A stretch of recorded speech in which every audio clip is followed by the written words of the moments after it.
North Korea has ignored US efforts to find out how American soldier Travis King is doing after he shocked the world Tuesday by crossing into North Korea via the Inter-Korean Joint Security Area. If you didn't catch the details of how he did it, check out the video linked in the description. But with every hour that passes since his unexpected action, questions about him, about what's happened to him, are growing. We now also have a few more details about 23-year-old Private Second Class King.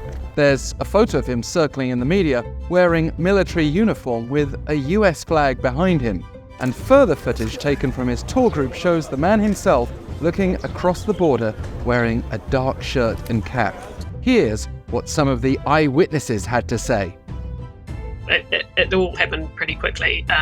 I probably only saw him running for like a few seconds, and that's all it would have taken to get across the border. And then, a couple of seconds after I saw him, that's when the soldiers shouted and started running after him. And then they told us to get in the building. So it was all a bit of a scramble, and it all happened very quickly.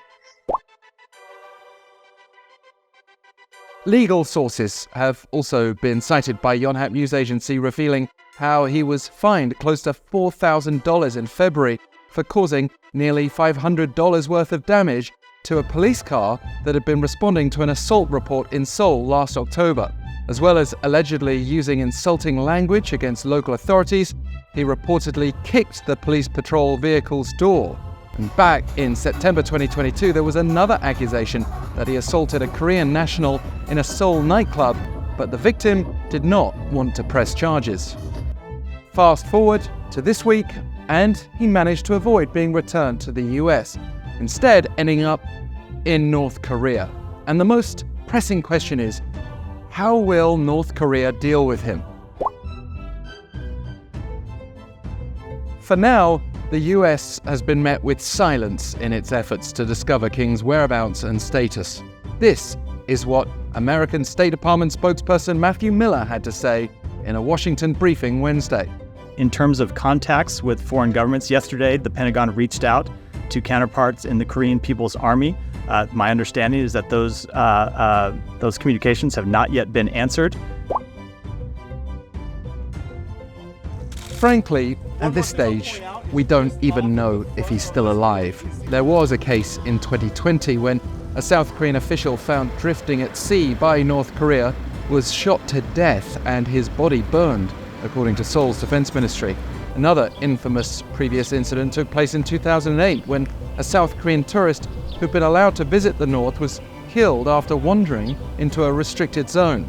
If you're thinking the North wouldn't do that to an American, well, we do also have the horrific case of Otto Warmbier, who died in 2017 after being imprisoned in North Korea, as we highlighted in that previous video.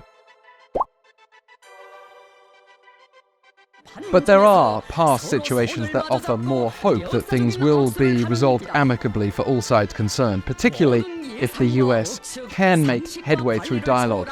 For example, in 2018, North Korea freed 3 American detainees ahead of a then unprecedented summit between US President Donald Trump and North Korean leader Kim Jong-un.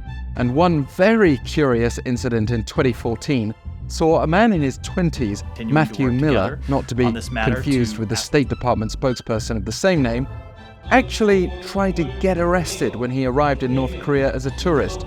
He succeeded, being sentenced to 6 years of hard labor before being released with the support of the US, albeit 6 months after his initial detention.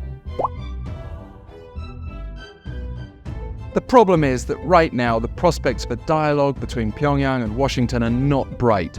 North Korea's for some time been ignoring calls for talks from the current US administration, and even after this week's incident at the JSA, South Korea and the US continue their policy of strengthening their joint military stance in the face of North Korean threats, something that may infuriate Pyongyang. For instance, South Korean President Yoon Suk-yeol even boarded the USS Kentucky Wednesday, the first US nuclear-capable ballistic missile submarine to be deployed to the Korean Peninsula since the early 1980s.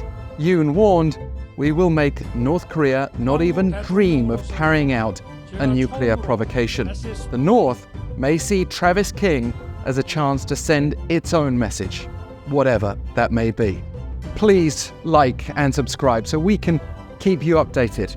And feel free to comment on what you think will or should happen next.